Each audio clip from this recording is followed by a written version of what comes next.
The advice and opinions expressed by the host of Autism Live and her guests are meant solely as suggestion and should not be in any way construed as child-specific advice. The Center for Autism and Related Disorders advises working with a board-certified behavior analyst who has experience with autism before starting any intensive behavioral intervention. Any choices you make in determining your child's treatment are completely at your own discretion.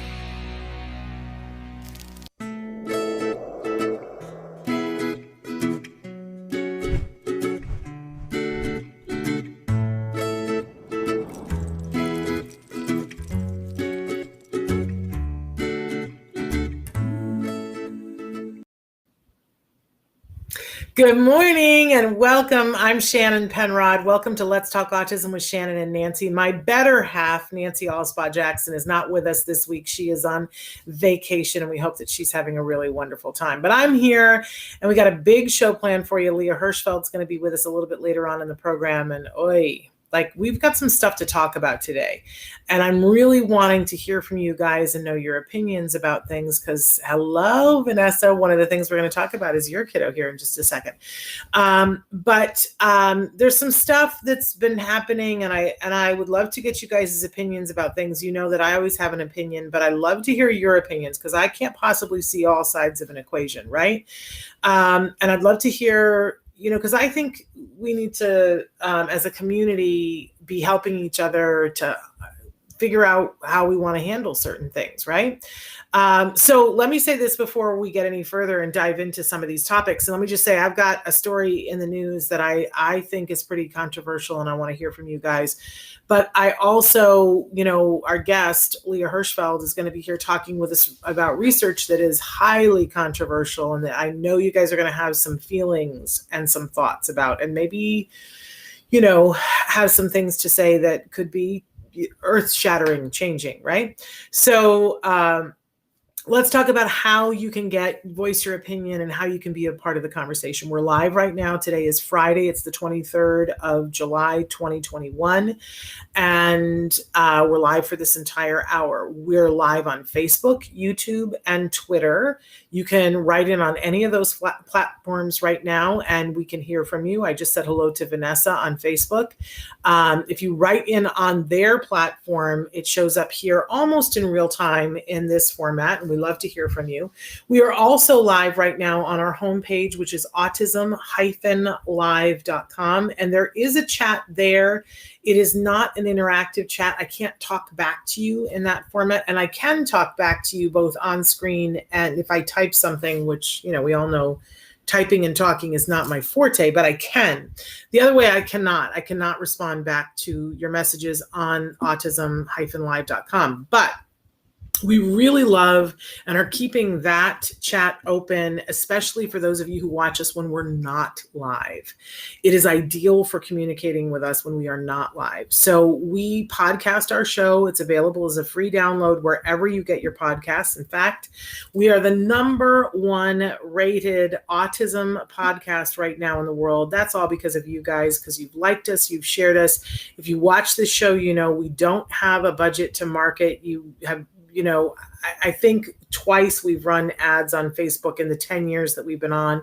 So you're not seeing ads from us. We don't spam you. We just are here and providing what we hope will be information and inspiration to that larger autism community that starts with people who are on the spectrum, of course, right? They are the beating heart. They're our why. So of course, we want to be inclusive of their thoughts, feelings, and concerns and opinions about things. But we also extend the invitation to everyone who loves those individuals, because we believe that with that larger voice that we can make something happen, create an environment in which there is more equity and an environment in which people have the right to do what they want to do. I know sometimes it just seems like so duh. But, we're going to talk about some of the roadblocks to that on today's show. Certainly not all of them, but some of them. So in any case, we welcome all of you who want to be here, who have a vested interest in those on the spectrum and helping them to get to the things that they so richly deserve. Okay, so write in whatever way that you can. The chat is open right now on Facebook, YouTube, and Twitter. We love to hear from you. I do like to say at the start of the show that we have lots of experts that are here on the show. We're going to have a research expert with us, Leah Hirschfeld, in just a little while, talking about some new research that I think has taken the breath away from many, and we really got to shed a light on it and look at what it is and what it isn't. But anyway, we have experts on the show. That's a wonderful thing. I'm not one of them. Please don't confuse me with an expert. I have been covering autism in some form of journalistic presentation for 15 years now. And so, I've interviewed a lot of people, and I like to say, not an expert, have an informed opinion. That doesn't mean that my opinion is right. And I'm about to express some opinions in just a minute about a news story that's out that are going to, I think, make some of you unhappy or mad or frustrated. And I want you to know that's okay. I still love you if you don't agree with my opinion. And I still love you when you express an opinion that is not mine. I think that that's the bedrock of all modern progress, is not agreeing about things, but realizing that everybody's entitled to an opinion. And when I say to you, I wholeheartedly want to hear your opinion. I want to know what you want to do about it. It's because I'm interested in having that conversation. It isn't that I've made up my mind and I'm immovable on things, right? So as we start to discuss opinions, I think sometimes we get angry.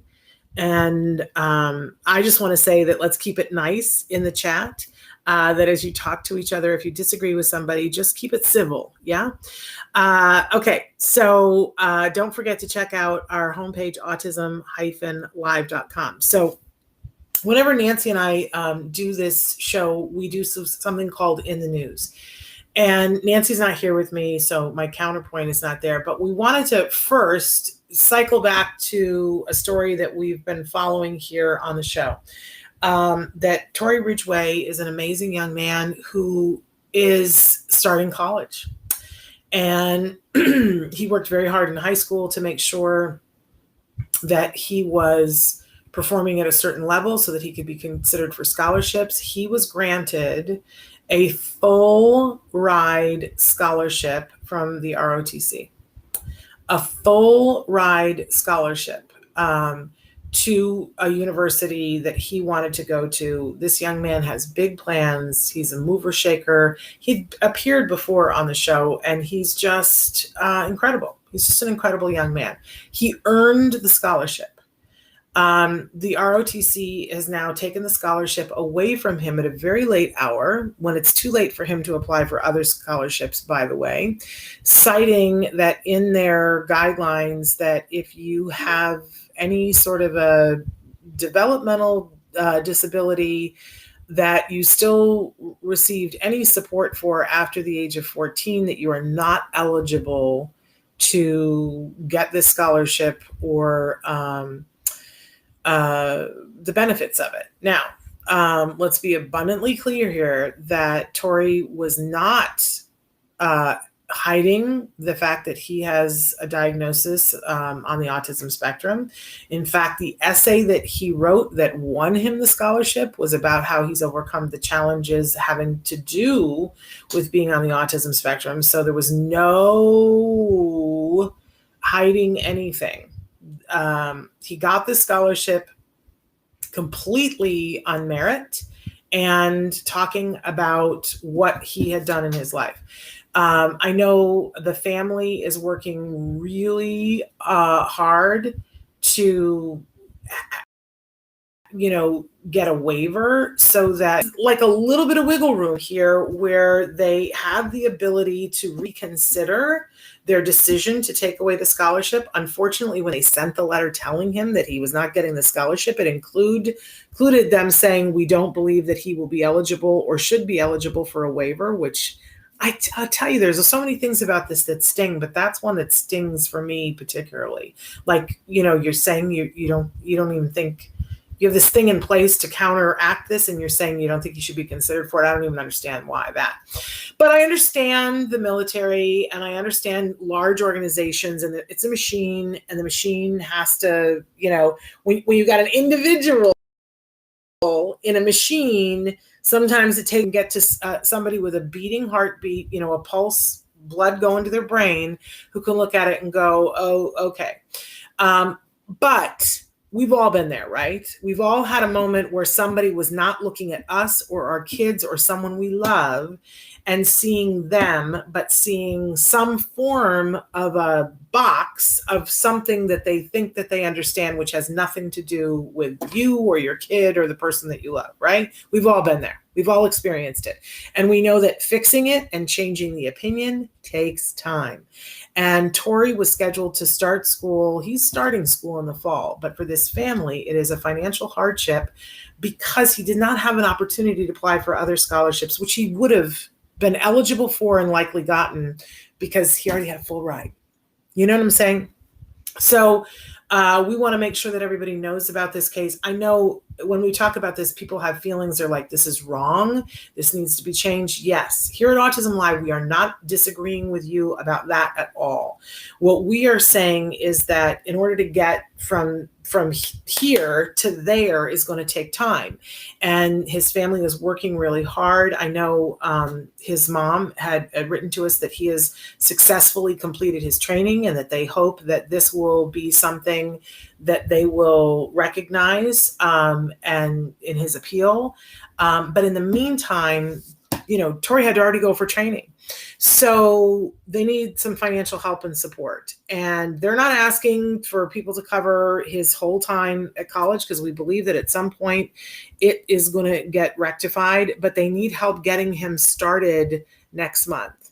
So anything you got, check the couch cushions. This is one of those drives where we say, if you've got $5, please donate it.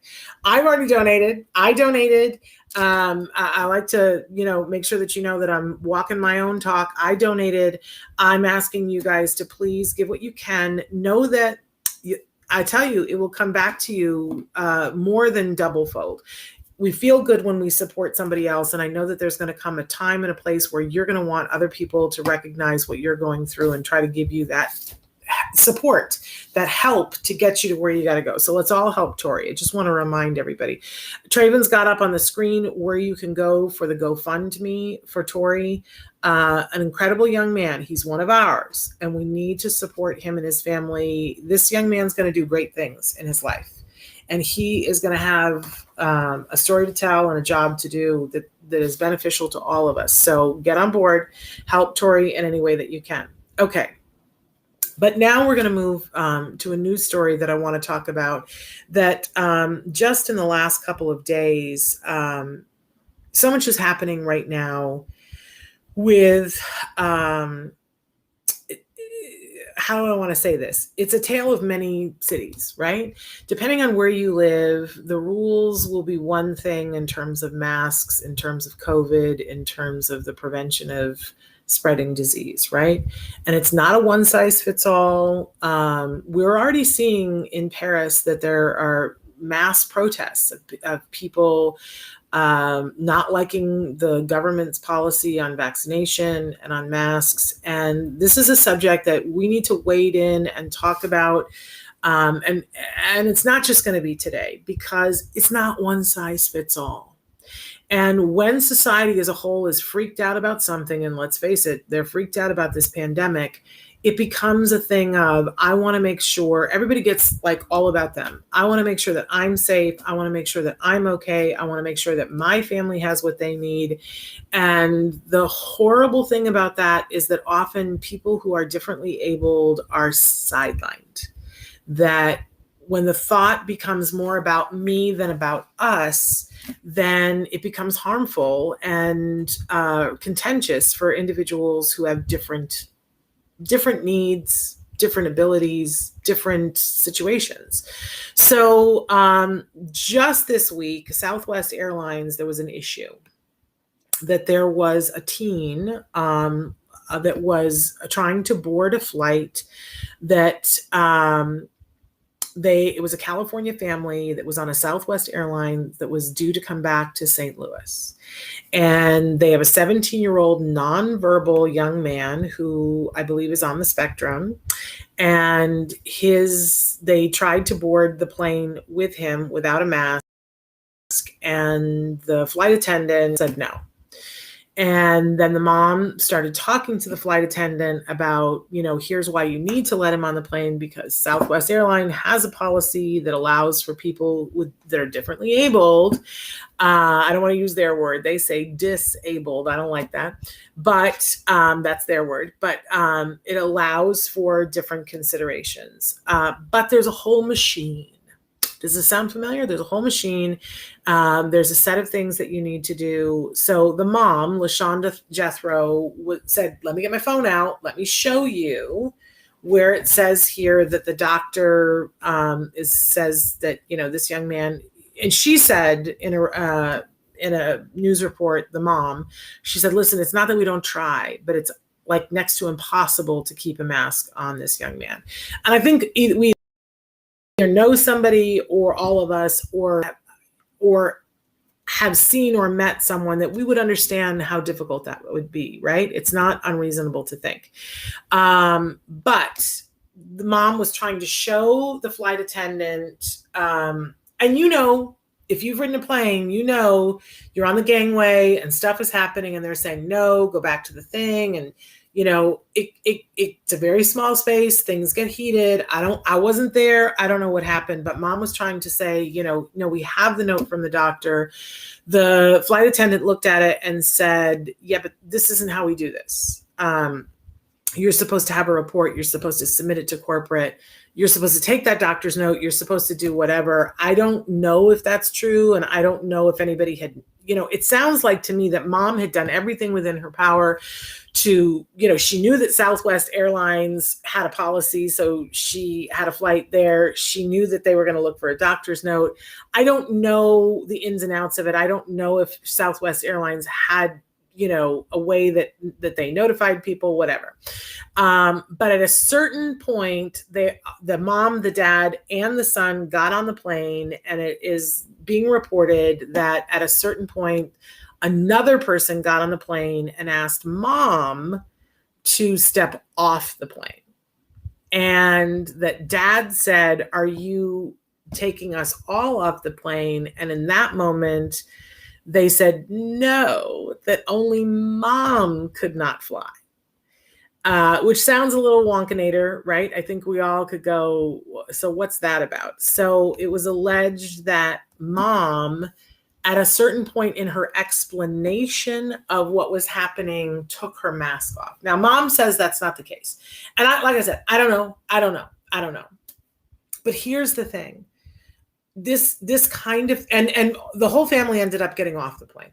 That's the long and the short of it. They all got off the plane because dad's not going to fly home with the son and leave the mom standing in St. Louis. Come on, let's like buy a vowel here. Right. So I just feel like more and more of this is going to happen. And I want to be fair and look at it from both sides of the equation.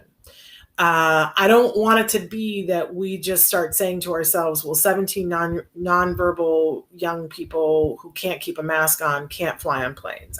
I don't want to say that. And what's more, I don't want the airlines to say that. So here's where we get into the controversy. And Traven, are you seeing that they're asking for the Gofundme link to be posted on YouTube? Can you just post it in the restream so that it'll go out to all the sites, please? Thank you, Tracy, for asking for that.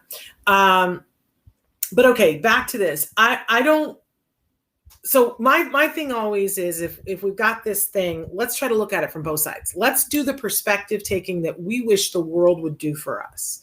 So on the one hand, we have all these people on the plane, a bunch of them who don't understand autism, they don't understand sensory processing, they don't understand, right? And their main thought is, I want to fly and I want to get home and I want to be safe. Right? This is who we're dealing with. And then we have a corporation, Southwest Airlines or whatever airline, right, that doesn't want to get sued. Let's be honest. They want to make their money and they don't want to get sued. And then in the middle of all that, we've got people who don't fit into a square peg, who can't be defined, who can't, aren't going to be the one size fits all about, you're going to wear a mask and you're going to wear it the whole time.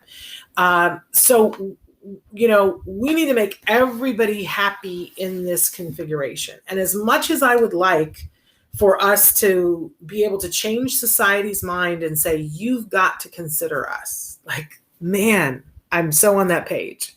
And I would love to say that. But I think the reality is they're not going to do it in a quick way.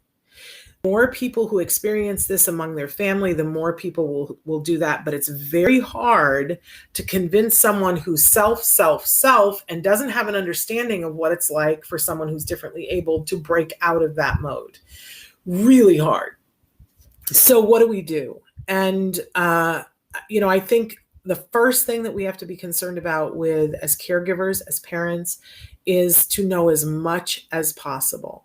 That I have no idea how much research Mom did, but I can assure you from what it sounds like to me, she did a fair amount of research. But I want to say with love to all of you that, one of the things that you got to do is not just talk to the person who is on, the direct end of the phone. You got to ask for somebody who's got titles after their name, and you should keep track of absolutely everybody you talk to. So if you're going to fly, if it were me, I would be on the horn and asking, can I speak to whoever your person is who deals with safety issues?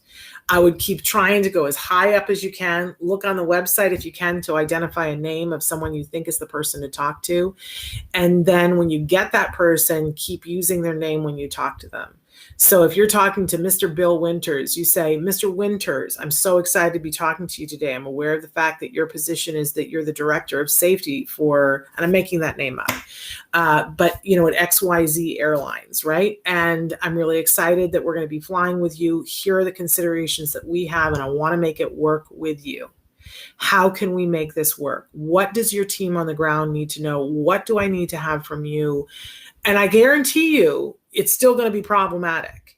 But then when you're on the gangway and the flight attendant who knows nothing about it is shaking their head and going, go back, that you are calm because you've crossed your T's and dotted your I's. And here's the other thing that I want to say is that when you cross your T's and dot your I's, you are coming from that place of calm because you know that if it doesn't work out, and it may not, you still may not get on the plane. But when it doesn't work out and you go back and say, I talked to Mr. Bill Winters and I tried to tell her that I talked to Mr. Bill Winters.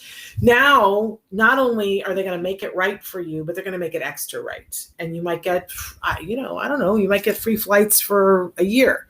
And so it's the same thing with IEPs. When the times when I knew I was in the right, when they would make a mistake, I would almost go, okay, good, thank you. I'll be sitting over here because I know you've made a mistake and I've got proof that you've made a mistake and everything's going to work out because of that. We do have a legal system and corporations don't want to be sued. And, but the main thing, I think the most important thing is when we know that we've done everything that we're supposed to do and we have the names and the documents to line it up, then we don't have to react. Yeah, it might mean that you don't get home today on the flight. That's true. And that's an inconvenience, but that usually you'll be compensated for whatever the inconvenience was when you're in the right.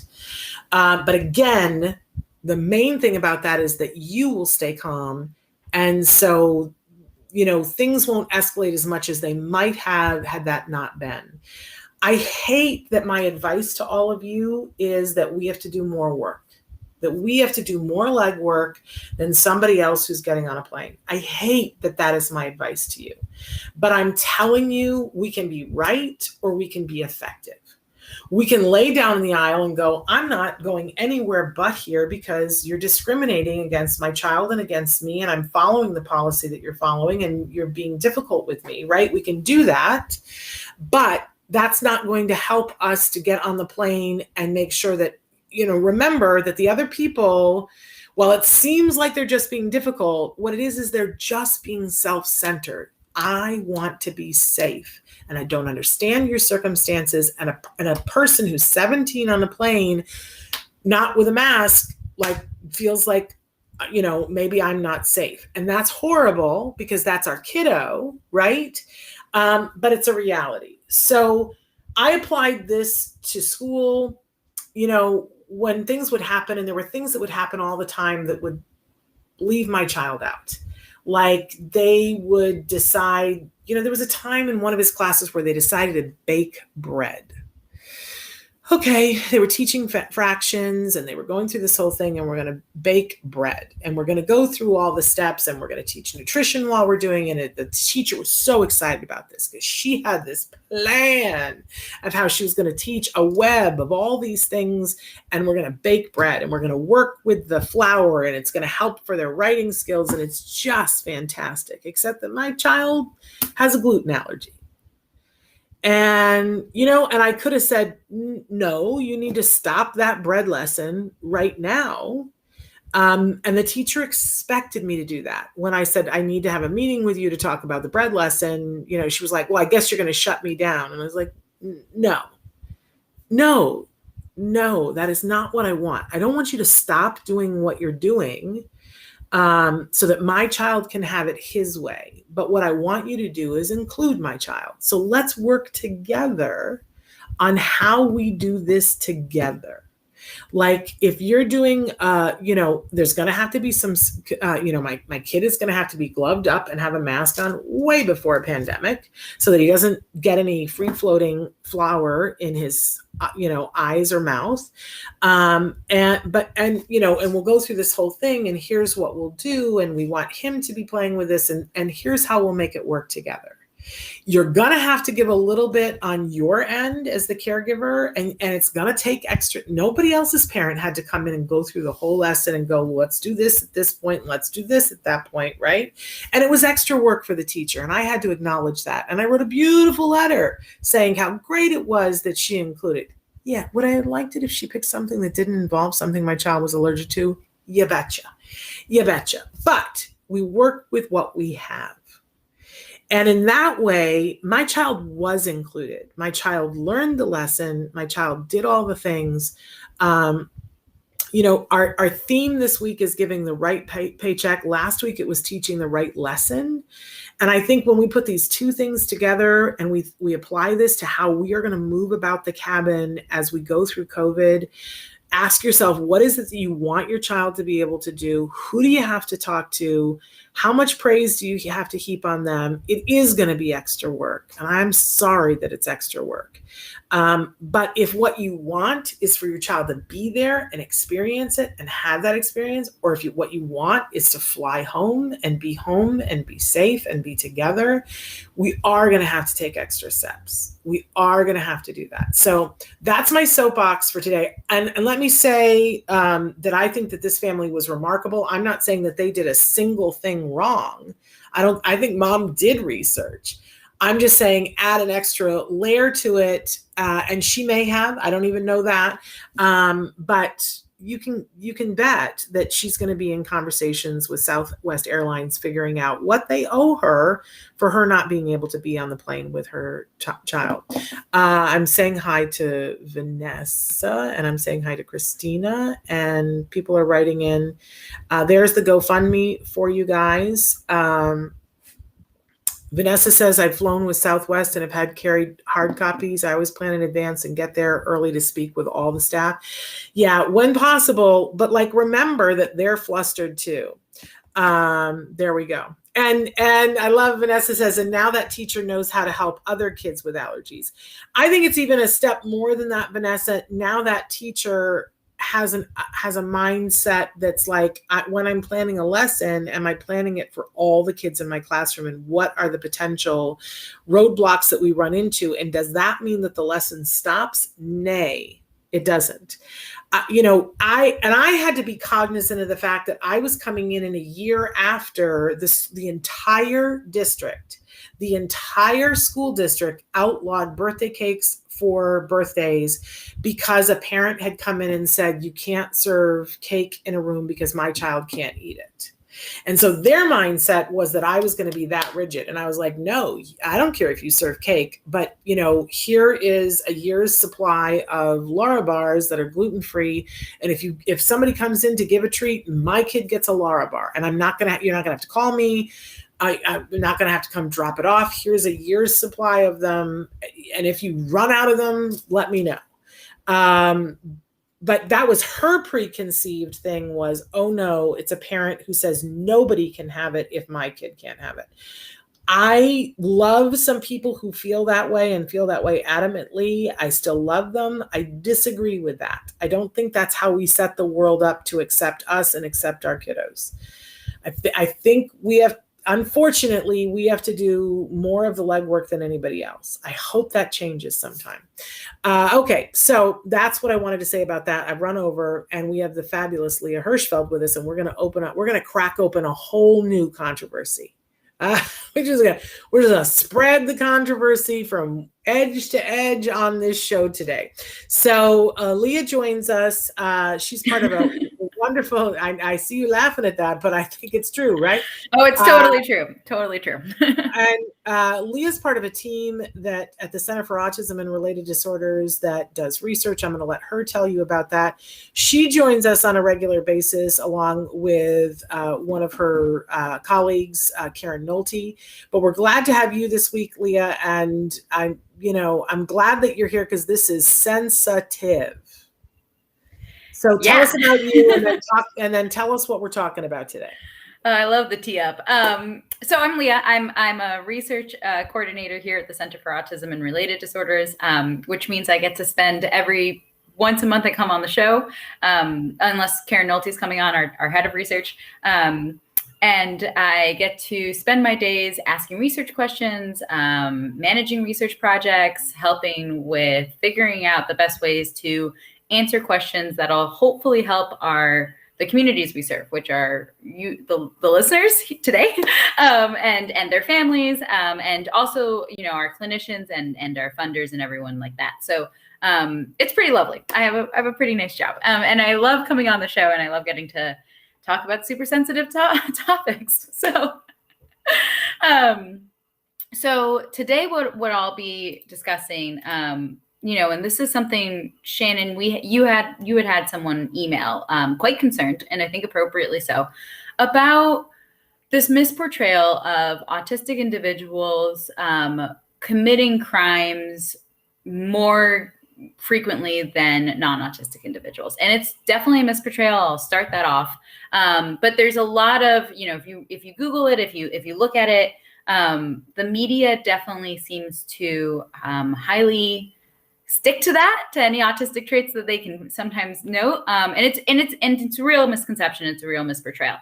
And the research is really inconsistent. I will say the research mostly tends to show off that autistic individuals are not more likely to commit crimes, and are more likely to be victims, much more likely to be victims.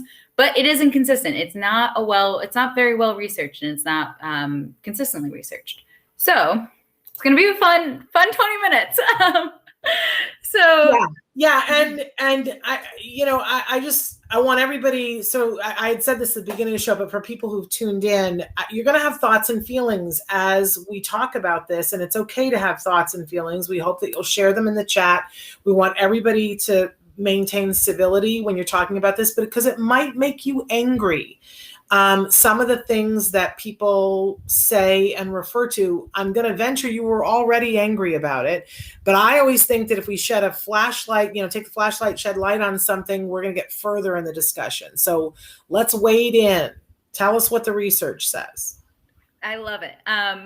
Yeah, so I'm going to talk today. I try to come on and I try to present a research article, and then I try to walk through the research article and kind of both explain what was found so that everyone has access to that article and can use it for their own purposes if necessary, and also so that if you end up reading any research articles, you can also look at it and say, okay, this is how I get this information, this is how I get that information. So today I'm going to talk about an article that came out in 2019, so just a few years ago, by Slaughter and his colleagues at the University of Texas, Houston. And it talks about criminal behavior and school discipline in juvenile justice involved youth with autism, which is quite a mouthful. But if anyone's trying to find this article, this is going to be Slaughter and colleagues, 2019, criminal behavior. And I'll start by first teeing everyone up. This study found that youth with autism committed less property crimes, and also found that youth with autism was not more likely to commit crimes. So they were not more likely to commit crimes, and they were even less likely to commit property crimes than the controls in the article. And the article looked at juvenile justice involved youth, and they looked at records, and I'll kind of walk through the methods there. And they looked at records of individuals with the juvenile justice system with autism, with special education, without special education, and with a learning disability. And I point that out because it's really important to know who the controls are in each study and who they're comparing against. So one of the downfalls, the limitations of this study is that they didn't do controls outside of the juvenile justice system. They have a lovely set of controls inside of the juvenile justice system, which is awesome, but none outside. So that's a limitation, right? But so what Slaughter and his colleagues did. Just to be clear, though, so what we're saying is that everyone who was studied are kids who had already been identified as having an issue in the criminal justice system. So we're not talking about kids that, had never had a run-in with the police. We're not talking about kids on the spectrum who'd never had a run-in with the police. We're not talking about neurotypical kids who never had a run-in. We're just talking about kids who have already been identified, rightly or wrongly, as, somebody who's part of the criminal justice system. Exactly. Yes. Thank you, Shannon. Perfect. Yeah, exactly. And I'll also, I will also hint, Slaughter and his colleagues were also really, not only are there misportrayals in the media, right? That's concerning, but there's also a lot of research to show that students with disabilities are reported to be 1 to 2 times more likely to receive an expulsion or a suspension from school. And if you receive an expulsion or a suspension from school, you're also 3 times more likely to come into contact with juvenile justice services. So if you're already someone with a disability, you're much more likely to have all of these risk factors that associate you, unfortunately, with the juvenile justice system. So this is, again, why this is such an important thing to look at and to really address it and see what's going on. And I'm just going to pause there for a second and say, we've already talked about this in other areas on the other shows this week, that just yesterday, Bonnie Yates, special education attorney, was talking about the couch to prison pipeline. And on Monday, I was talking on the show about how difficult it is that when kids behave in a certain way, if we don't have a qualifying diagnosis and a way to fight it, the kids get expelled. And we know that that's ridiculous, because if what the kid wanted was to not do the math, now they got the paycheck and they learned all I have to do is pick up the chair and throw it, and I don't have to come to school. And what do we think they're doing when they're at home at school with nothing else to do? We're creating an environment in which they're going to find trouble, or trouble will find them. So not a no-brainer, but pretty evident that this is not the way to do things. Didn't mean to interrupt, but just wanted to reference those other times in the shows this week that we talked about this. So go right ahead. Interrupt. This is perfect. And I love, honestly, I'll throw all of the research, and then Shannon, you always bring me back and like, so what did you end up saying? I'm like, oh, right. So no, it's perfect. And I'll also, I'll mention too, talking about things that you guys have done this week, or might, audience members might have seen this week. The New York Times just reported an opinion piece about the Indiana Police Department. And the Indiana Police Department had special, I think it was the whole state, had special training to understand teens, just teens, not teens with any special anything, just to understand the developmental needs of teens. Because to Shannon, your point, right?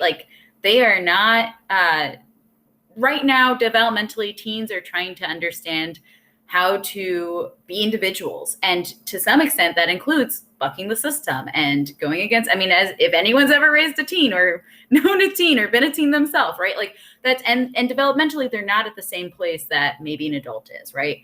And so police officers who received this training had a much better understanding of teens and understanding to de-escalate, to use their words, to repeat and things like that, to repeat their words back to them to make sure the teen knew that they were being listened to.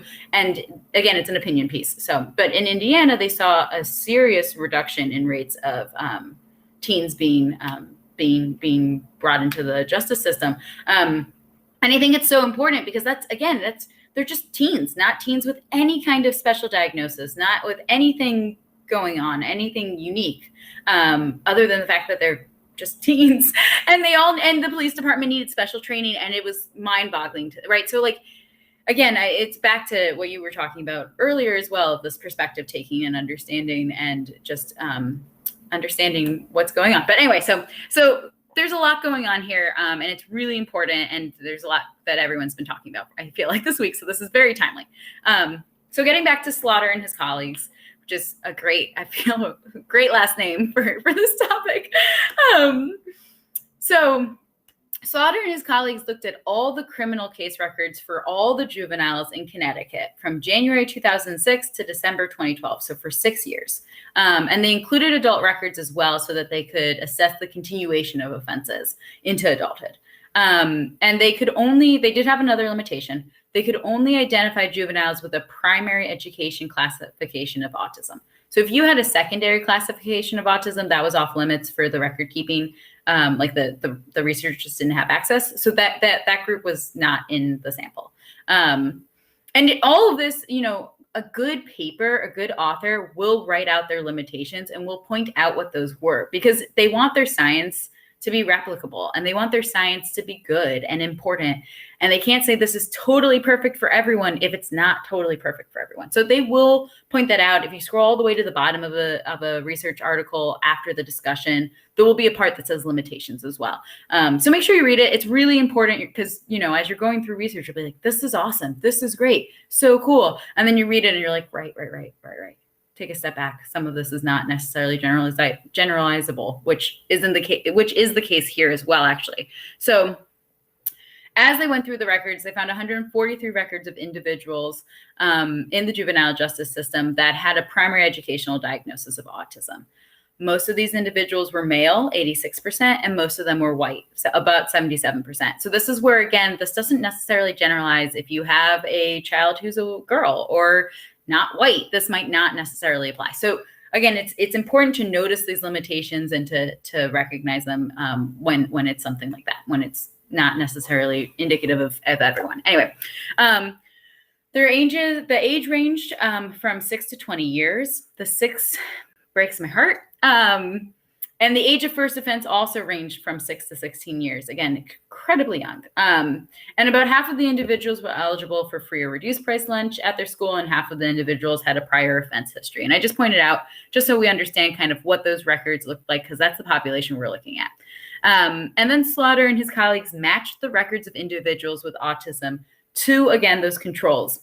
Again, these were only individuals that were already in the justice system. So we're not talking about any child who hadn't had some contact with juvenile justice. But so they matched the records of individuals with autism to other juvenile offenders, including individuals without a special education designation, individuals with a special education designation, and individuals with a learning disability. So what did they find? And I hinted this at the beginning. I love to say it at the beginning. So if you have to sign off, you get the takeaways. But they found that just juveniles with autism were less likely to commit property offenses. So those property offenses are vandalism, robbery, burglary compared to the controls. And they found that there were no group differences found for crimes against persons. So, and again, this means that juveniles with autism, with special education, with learning disabilities, without special education, did not differ statistically from one another with regards to crimes against persons, status offenses, drug law violations, or public order offenses. So it means that individuals, juvenile justice involved youth with autism were not more likely to commit any kind of offenses, and they were less likely to commit property offenses, and they were actually also less likely to recidivate, so to again offend. Though those differences between the groups were not statistically significant, but I think it's important to mention because it's a good finding. And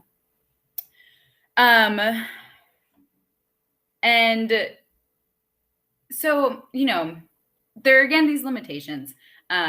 No community sample outside of youth-involved juveniles. Majority of the individuals in the study were white. They were also male, so it's hard to generalize to other populations. And the records are official crime data, so police discretion or interactions or crimes that didn't lead to an arrest or arrests that were diverted by the court were also not included in the data. And that's all if you scroll down to the bottom of any research article, like I said, those limitations should be there. The authors have spent a lot of time thinking about the limitations because they also can't get accepted by publications if they say my research is perfect and has no limitations, because everyone's research does. Everyone's does. We try to be as good as we can, and it's not necessarily feasible. So always scroll down to the limitations. Always, it's like a paragraph or two. Always read it. And so the next thing that I have to talk about is kind of how can we help autistic individuals not be victims and not fall into this kind of I'm trying to think of a good word, but the system. Yes, exactly. Thank you. Yes, exactly. Yeah. And so several literature and advocacy groups will recommend actually introducing your child to local first responders. I know I was reading on one group that did this, I think in Oregon, and they had autistic individuals come and meet with first responders at the station. And the first responders had a huge, they took away so much, but the kids did too. They loved it. They loved hanging out with the first responders. They loved seeing all of the gadgets and gizmos. I mean, I have a nephew. He's super into police and firefighters. Like they're cool. They're really cool. So it's good for both the child and for the first responders. Try to have a local first responder come to your class to do a presentation or to get to know the local children. You might even have a parent who's already a parent of one of your children who's already in the first responding world, who might also be able to come in or come bring their friends or et cetera. And talk to your clinical supervisor. I always recommend talking to your clinical supervisor candidly about the concerns you may have. Brainstorm together the ways to talk to your child, to that local community provider, and to provide your child with some strategies, like being able to say that they're autistic, being able to say that their name, their home, their phone number, a few other things that might just make sure that they're safe, or as safe as they can be. Unfortunately, in the world that we currently live in, which will hopefully change one day, as Shannon had pointed out, but we have to meet the world as it is. And I'll also mention, there was one study that I was looking at as I was reading through all this literature that had a group of participants as jurors in a mock trial.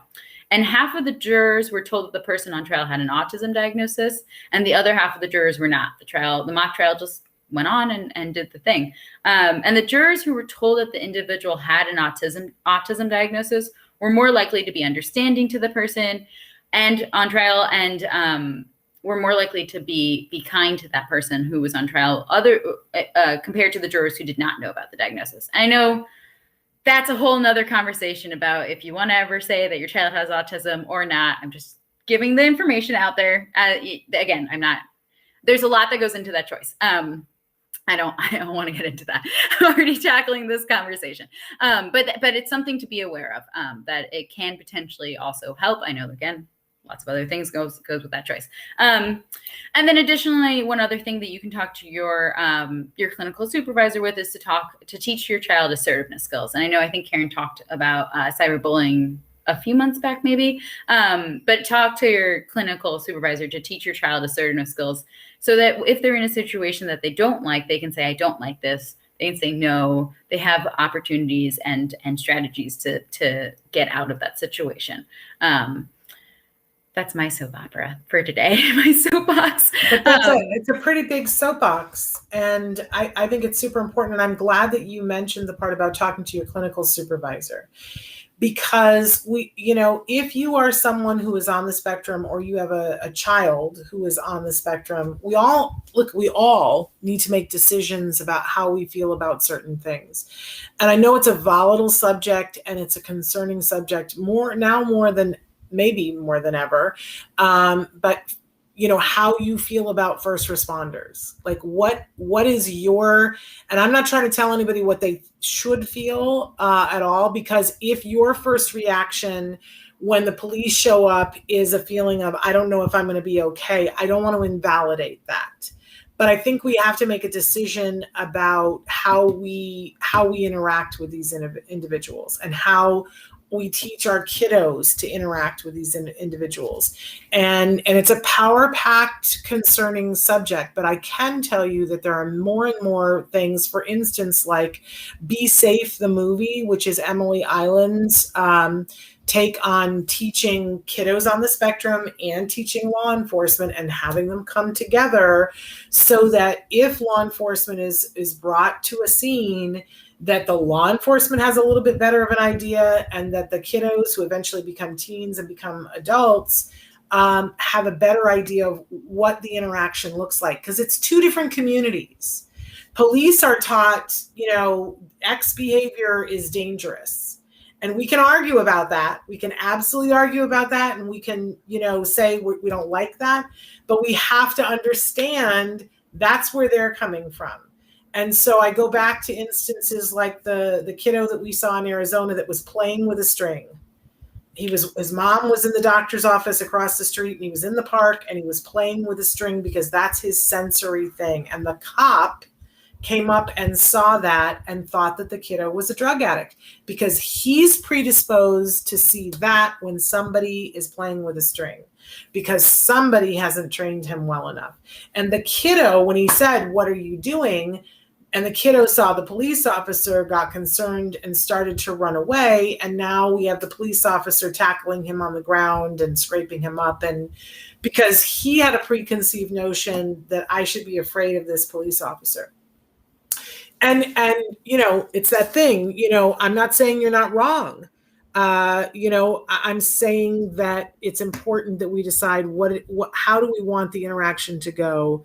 And knowledge is power, and training is power. It's not going to solve everything. I'm not trying to put that Band-Aid on things, but I know that it's funny because we just had Twinkle on the show on Monday. Twinkle, this wonderful performer that goes and performs all kinds of places, but also is on the library tour and goes to libraries and performs for kids. We went once to see a magician at the library and took our 4-year-old son, and the magician said something to the kids. Here are all these like 4-year-olds, and we lived in a very ethnically diverse community. And they said to the kids, "What do you do when the police come?" And they all said, "Run and hide." Oh, geez. And I went, oh, and understood that I was in a community where this was what the feeling was, and that it was being taught to the 4-year-olds, and my child was being raised in this community. Now, I don't have control over whatever everybody thinks, but I knew in that moment as a mom that that's not the lesson that I wanted my child to learn. But further, I wanted to make sure that the police in our community did not, we're not going to do something to a child who's on the spectrum. Now, I happen to live in the community where Emily Island lived, so I went to go do something at the police department, and I didn't have to because she already had. And the police were very well trained, so I lucked out. But I still had to acclimatize my son, and we made appointments where we would go to the firehouse, and we went to the police station. And anytime they had an open house, he would go. And he toured the jail, and he saw all of it and had an understanding of who these people are, what they do, and that if I am behaving a certain way, I have an expectation that they are behaving a certain way, but if they start behaving in another way, I need to very appropriately do certain things in order to stay safe. And it sounds redonkulous because nobody should have to teach that to a 4-year-old. We could crochet that on a pillow, but if you do, you do. And we do. We have to teach the 4-year-olds, and we have to teach our kiddos on the spectrum what and how to react with first responders, so that they're not running away from a firefighter, so that they're not running away from a police officer.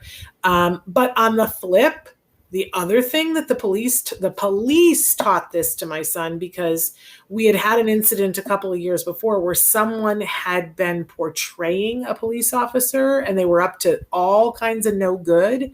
So at that time, they were teaching all of the kids that if you're interacting with a police officer, that you have the right to ask to see their badge. And that if the badge is heavy, then it's a real police officer. And if it's light, they're a liar. And that person you run from.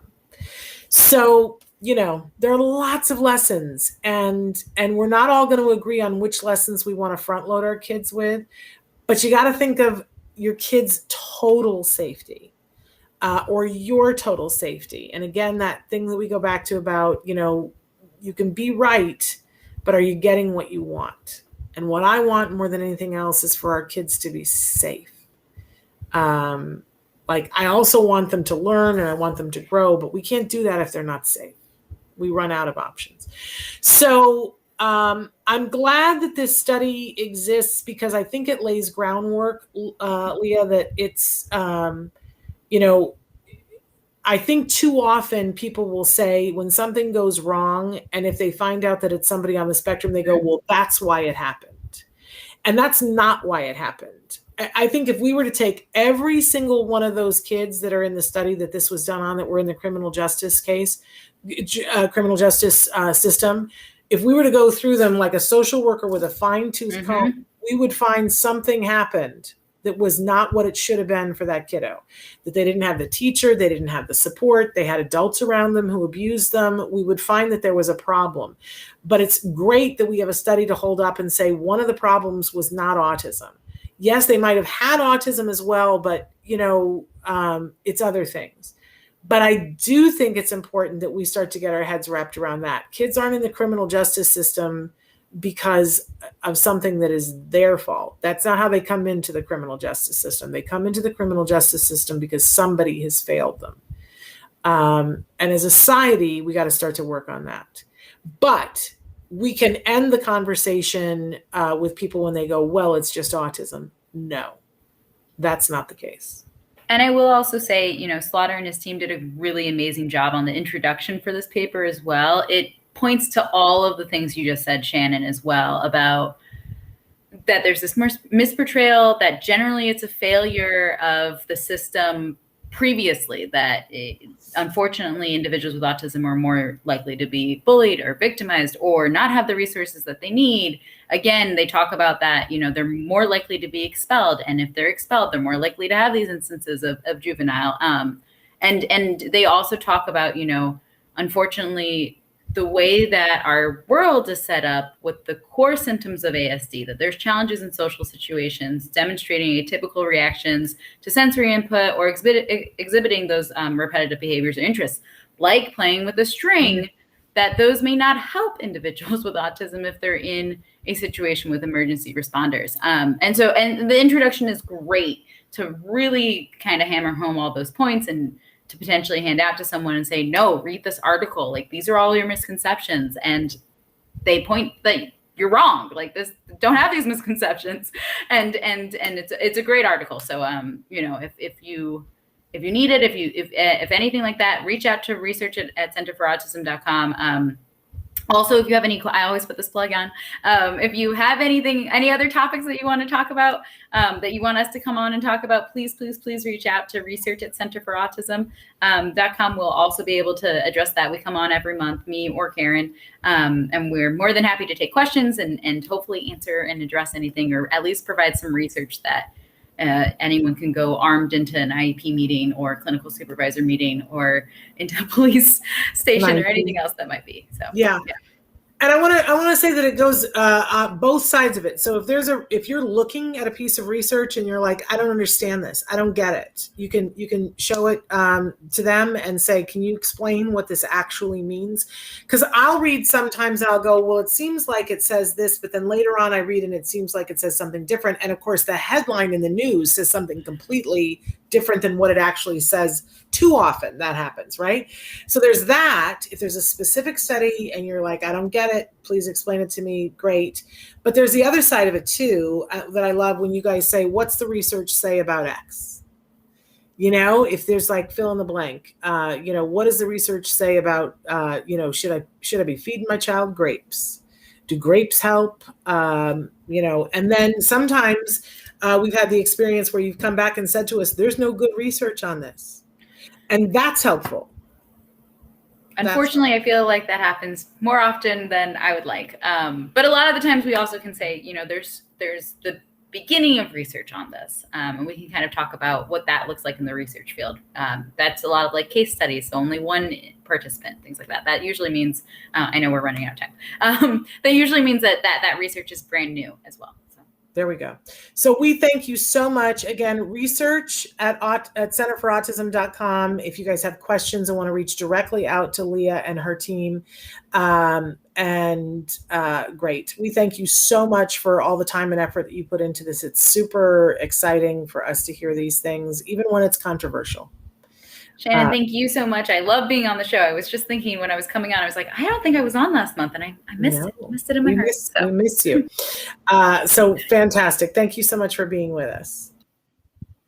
All right, we're out of time, you guys, and it's the end of the week. So I want to wish everybody a really wonderful, safe, and happy weekend. If you need any of the resources that we mentioned in passing, please make sure that you write in and tell us. We're back next week, got some exciting shows, and have Dr. Doreen Grabichet back with us. So that'll be super fun. If you have questions for her, for Bonnie Yates, our special education attorney that we'll have on Thursday, please feel free to write those into us on autism-live.com on the chat. Or you can send them directly to me at s.penrod@autism-live.com. We'll see you next week. Until then, give your kiddos a hug from me and one for you too. Bye-bye for now.